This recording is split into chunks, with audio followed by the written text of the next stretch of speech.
I fundamentally believe that the game is in a very good position now to grow. The narrative that is pervasive currently is that rugby's in a bad state, but actually I think we're coming out of it and we have the fundamentals of an incredible product. And with some of the playbook that I'm familiar with from organisations like the UFC, I think we can tell rugby's story in a different, much more exciting and visceral way, which makes taking on this challenge at Saracens really exciting.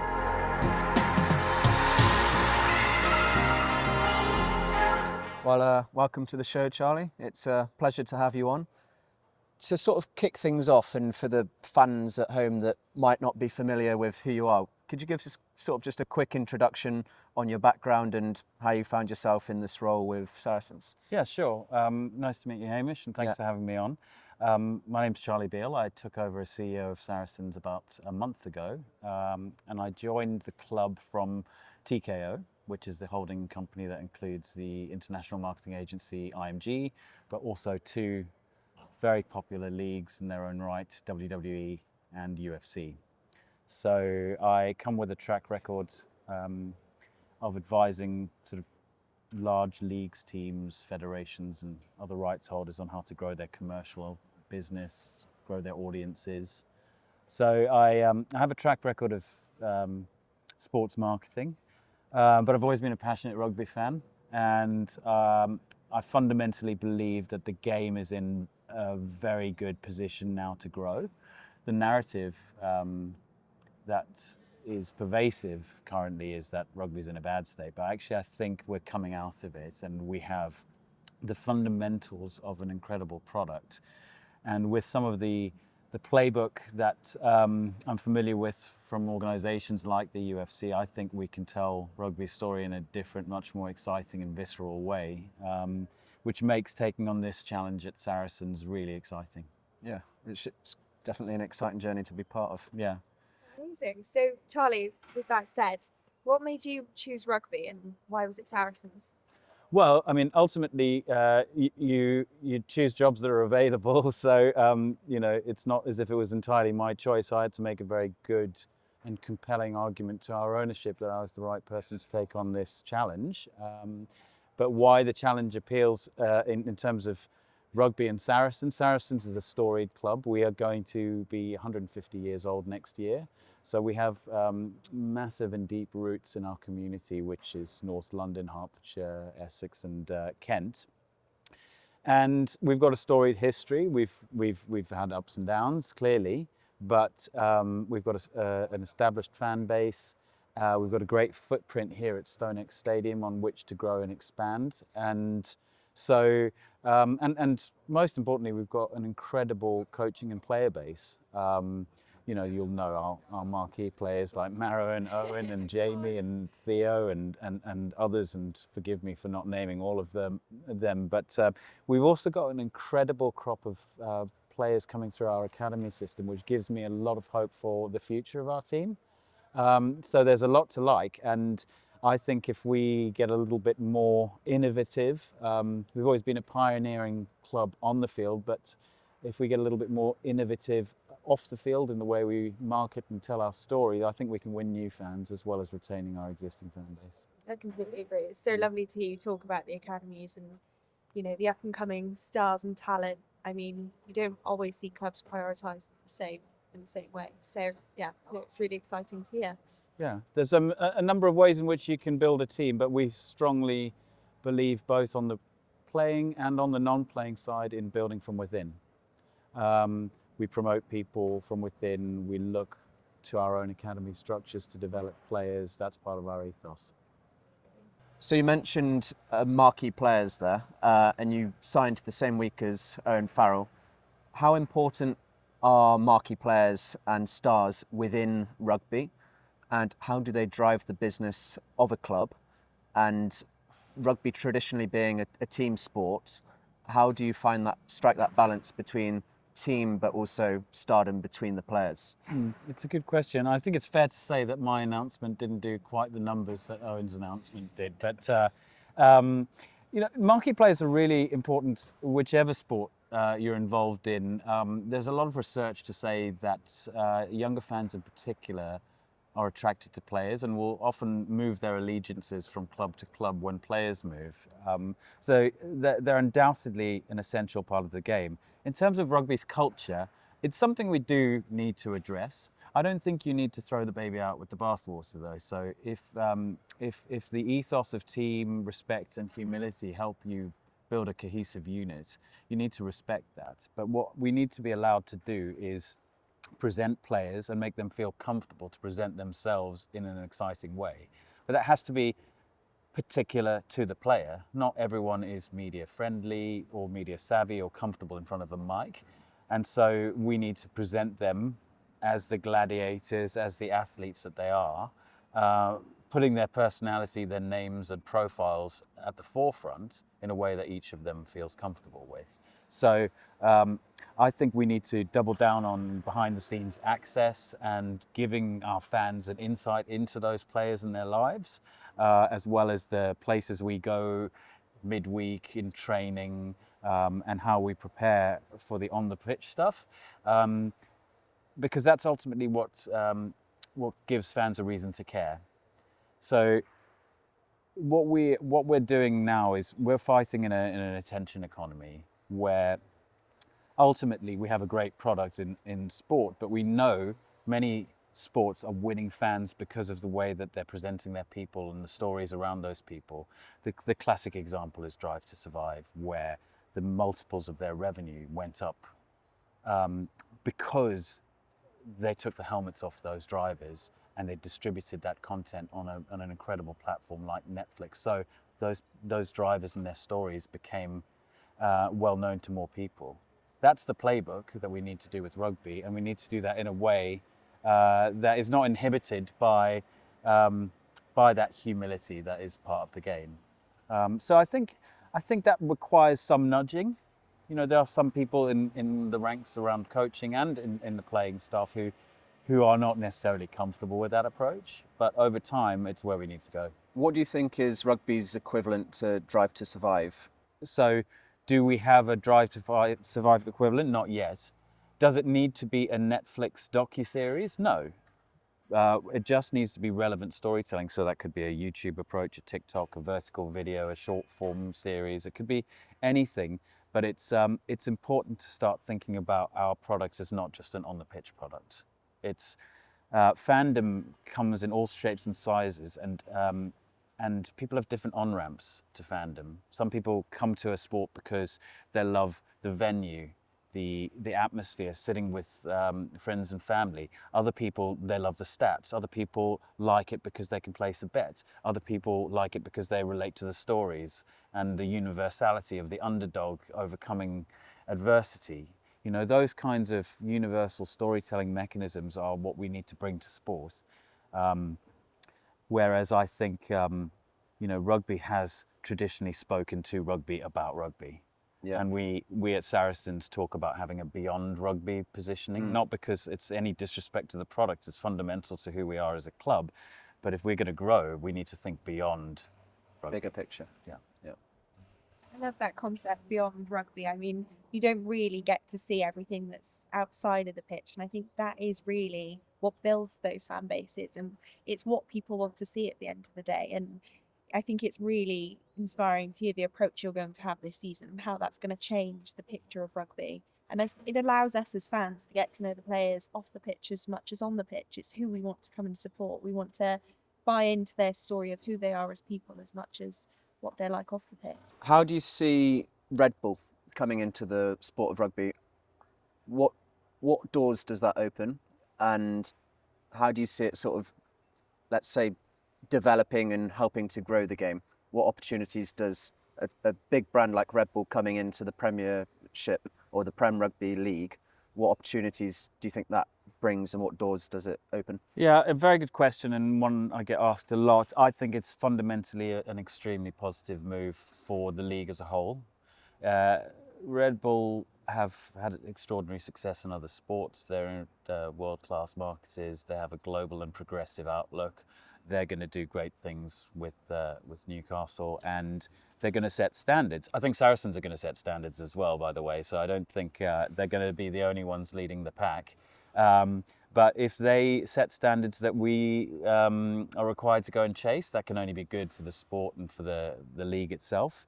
And establishing a bit of healthy competition in the way clubs do things and the way they innovate will be really positive. So I welcome it. I think it's going to be a breath of fresh air. I really like that response. It's very fresh, and I think having competition, innovation in rugby, and having that mindset of accepting the challenge. I think that's like what the sport's all about. So that's really refreshing to hear from a lot of people don't get to sort of connect and see the CEOs of clubs as well. And so when people watch this, for example, they'll now, it's good to see from the top down how a club sort of operates. I guess the obvious question from Red Bull taking over, what's the Red Bull equivalent for Saracens? Well, who would be your dream brand that you think could? Well, I mean, I don't think we're looking for new ownership, but I think what your question is leading to is what brand associations would we want? Who would be your dream brand that you think? Yeah, I mean, I'm not going to necessarily give you a specific brand, but what I would say is we have incredible partners here at the club. We couldn't operate without their support. What we are focusing on doing is building a media house capability, which allows them to reach our current and our new fans more effectively through storytelling, much more video content, much more fan-facing branding and artwork and iconography. And what we think that will do is expose us to other partners that we don't traditionally have access to. So FMCG brands, technology brands, fashion and apparel brands. Those are the ones that we want to put ourselves in the frame to try and win relationships with, so that they don't think necessarily football first, but they think that rugby as a category is something worth looking at because we are fresh, we engage a youth and consumer audience. Talking about that, actually, touching on that, I mean, we've kind of seen these big global brands now having an influence on sports and brands like rugby. And I think it's going to be really interesting to see how you, with your experience in the NFL at IMG, how are you going to kind of implement that in what we see in rugby, and how would you look at opportunities given your experience? Well, yeah, I mean, NFL was a client of mine when I was at IMG, as were leagues like the NBA and UFC, which I've already mentioned. So, in terms of what we can do as a single club, I think there's clearly a lot of work that can be done around content and brand. There's a lot of work that we can do, as I say, to work more innovatively with brand partners, whether that's around opening up our data and performance side, whether that's having new content series that we take to market. But ultimately, one of the things that we want to do is position ourselves as an innovation sandbox, so that a brand can come to us and have a really open conversation about something completely new and different, and have a partner that is open and receptive to that. 100%. It's really nice to hear how you want to, build socials and things like that. For us, it's like music to our ears because it's all about what we love and our passion. And it's really nice to see it starting to be implemented more in rugby. I mean, we saw it firsthand with the Lions. I think it was a different sort of Lions perspective this time because you had it more from, the user's experience, the fans' experience, and it created a really incredible atmosphere out there, which I kind of want to see here more in the UK and around the Prem URC. So we've got a great product. It's an incredible sport. And I think the presentation and storytelling around it is what will bring it to more people. I agree. Completely agree. I saw you mentioning the importance of digital, and you've obviously got a very strong background in digital marketing and commercialization. What do you see as the biggest untapped opportunities to grow audiences, but also grow revenue within rugby and for Saracens? Yeah, so I mean, revenue is a function of audience. It's as simple as that. People, whether that's broadcasters or sponsors, will spend more money with the club the more we attract and engage fans. And so, you know, the reason I developed a career in the digital side is because that's where media and eyeballs are going. That's where young people are consuming their content. So it's a fairly easy answer, which is to say you need to grow audience by creating content that resonates on the channels where those audiences spend their time and place their attention. So it's a very strong digital content play. If you sort of look at the way the business side of a club, or for Saracens club, is structured, how does it sort of break down, I guess, into different categories and percentages of what drives the most revenue for the clubs? I obviously imagine sort of ticket sales is up there, broadcasting deals and that sort of thing. Could you give a bit of insight into terms sure. of how the business side works and what areas you think are like future opportunities, if that makes sense? Yeah, so if you look at any club, the revenues that you look are those that are associated with your match day, and that's ticketing, hospitality, and retail sales to an extent. And then you get revenues that are derived centrally by the league, largely around commercializing your broadcast rights, but then also selling sponsorships around the league itself. And then, of course, as a club, we sell partnership agreements to brands who associate with us and activate in a variety of ways, whether that's through signage, whether it's through events and hospitality, access to players, and activation of their IP rights. So there's that. I'd say we also sit on venues, and those venues can be utilized in other ways. You know, we have very big ambitions around our conference and events business. So, you know, Stonex Stadium's got some wonderful meetings and catering facilities. We've got an athletics track, we've got a field, we've got IP that in the form of our coaching and medical staff. And I think that can be well used in the corporate meetings and events market to help sort of cross-subsidize some of our costs on the rugby side. So all that to say, I'd say the balance of our revenues is probably skews a little bit too far towards match day revenue, whether that's ticketing or hospitality. I'd like to see us having more of our revenues derived from media. So I think the big challenge for the league is to try and tell an audience growth story so that broadcasters will continue to support us in growing that media rights number. So would you say the more you're looking at it in terms of monetizing the viewership, would that be through bigger viewership means more brands are interested in getting involved, and that derives from sponsorships, and then also like the broadcast deals? Well, ultimately it depends what the business model of the broadcaster is. So you know, we don't sell media rights as a club.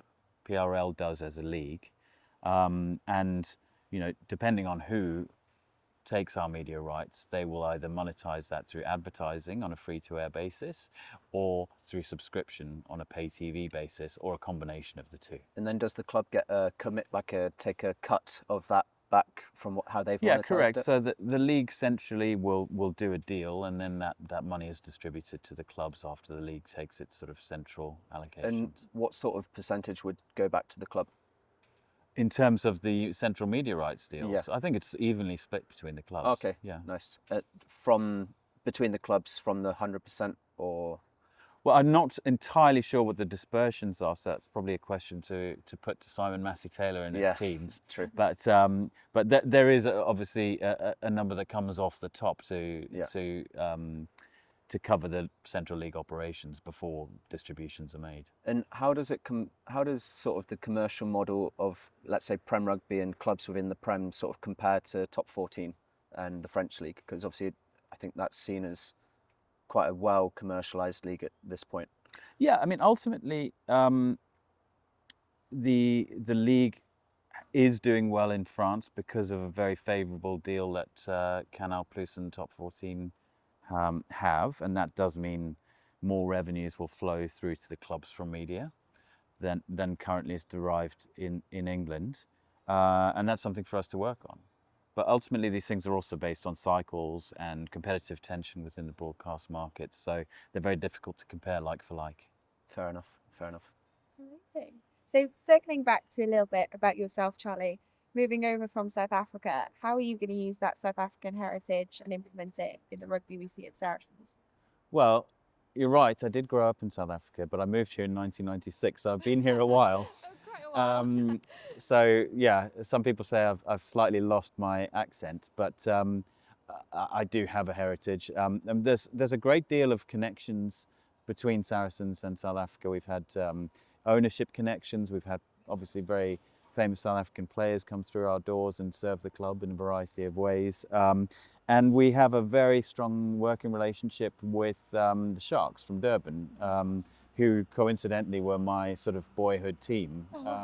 We were fortunate enough to actually spend our pre-season tour in Durban, and we're collaborating very closely with the Sharks on a number of areas. And we played a pre-season friendly with them, and we actually we share certain services with them on the marketing side. So it's a relationship that we hope to sort of blossom over the coming years. But you know, I think as much information sharing and collaboration that can happen in rugby, the better. Talking of South Africa, they've obviously got a very popular schoolboy rugby system. How do you think what's your opinion on the current schoolboy rugby system in South Africa, and how do you think it compares to what we have here in England? So you know, it's very different. So rugby is obviously more of a broad-based game, and so is played in more schools. Clearly, there's a very underprivileged segment of South African society that doesn't have the facilities and structures in place that some of the more well-funded schools do. But nevertheless, you have what you would call the equivalent of state schools producing incredible rugby talent, and the passion and fandom on school match days is evident to see. You know, you've got war cries and theatre, and all of the kids get together, and they can attract crowds of, you know, quite significant sizes for school games. You know, we don't have that, and we have as a game work to do in having more of a broad playing base at youth level, which is kind of, I'd say, more where rugby clubs come into the frame in the UK. So I coach rugby at Dorking Rugby Club, and there's an incredible youth scheme there, and we go to festivals all around southwest London, and you know, the sort of grassroots of rugby is really alive and well in this country, but it's through clubs. I'm not as familiar with the school system. Clearly there are elite rugby playing schools that generate some of the top talent, and yeah, I would like to see more teachers and facilities in the state education sector, but it's not really the remit of us as a club, although we work closely with the local community here. Yeah, and I mean, Saracens got a very strong academy, and a lot of lads sort of come through the system. Who do you sort of see as some of the up and coming players, rookies of the year from this current Saracens squad? I think it's probably unfair of me to name people individually. There are a wealth of people. So if I name one, then I'm going to inevitably leave someone else out. What I would say is there are a host of younger players who've come through our academy team who played in the Prem Cup game last week at Leicester, who will feature again tomorrow night when we take on Saints here at StoneX, and you know, they're playing now, and if you consider their ages, the talent is just phenomenal, and so I'm so looking forward to seeing how they develop in the coming years. I think from a young player perspective as well, the leadership group that you've got in the wealth of experience of the players that you've got with Atoje, Jamie George, you've got Faz that's just come back. How important are those players to the squad, and what's the impact been having Farrell coming back from France and back into the mix? So Owen has had an incredibly positive impact since coming back. He's a driver of standards, and I obviously don't sit on all the coaching discussions or training sessions, but all the feedback I receive is just how much he cares, how much he's mentoring younger players, and how much he's driving standards. And that's the same across our senior group. All those players that you mentioned, that's the role that they fulfill. They're not just here to perform on the field, they are here to pass on our culture and values and standards to the next generation. You know, we have a very core set of values that were implemented by Brendan Fenter, and they're up there on the stand: discipline, honesty, work rate, humility. Those run deep through our culture, and it's important for that senior group to embed them in the younger people coming through. Going back to a bit about your career, I mean, you've worked across all sports. You've had an incredible, fascinating career, and it's been amazing to look into. But what would you say was kind of a low point in your career, and how did you overcome it? And how are you using that mentality and applying it to your team at Saracens now? So it's an interesting question, because life is never perfect. So I always tell my team that, you know, business or work is not about the absence of problems. It's about your ability to surmount and overcome those problems, and that's what marks people out. So have we had times when in various roles I've done, the numbers aren't where we'd like them to be, where there's pressure around our results and people are fearful about their positions? Yes. The way I choose to deal with it is to try and be incredibly consistent, not try and be lifted up too high by the successes, and not to take any of the sort of downturns too personally, because some of them are structural. You know, you can have a recession, you can have a change in the market, but I think it's also about being alive to where markets are going. I've tried to, in the past, follow where the puck's going, as Wayne Gretzky said, not to where it is. And so that's why, you know, I made an early career decision to focus on the digital side. But to your question, yeah, a particular low points. No, because, you know, you have highs and lows all the time, and you've just got to try and be as smooth as possible. Of course. Just to wrap things up then, what can Sarries fans expect for the upcoming season, and what final sort of message would you like to belay onto that? So Sarries fans, you can expect to have the same great facilities here at StoneX. An incredibly competitive team has been well prepared by our team on the coaching, conditioning and medical side. A warm welcome when you come and support us. Hopefully some new things, some greater access to our talent in terms of content. So do follow us across all of our channels and look out for some of that stuff. And yeah, ultimately Sarries fans know what a great product we have. Our main job is to tell people who yet to find out what a great experience it is to come down and join us. Nice. Well, thank you very much for coming on the show, and it's been an absolute pleasure to be able to sit with you and have a chat about and get to know you better, because from, like I said earlier, from a rugby fan's perspective, we see the product on the pitch, but a lot of the time we don't get to see behind the scenes and get to talk to the people running the show, like behind the scenes. So I think it's valuable for rugby fans around the world to sort of get a better understanding and have that connection with clubs and with people. Well, thank you for doing what you do. This is a great sport, and we need more people like you telling our story. Thank you very much. Thank you. Thank you. Take care.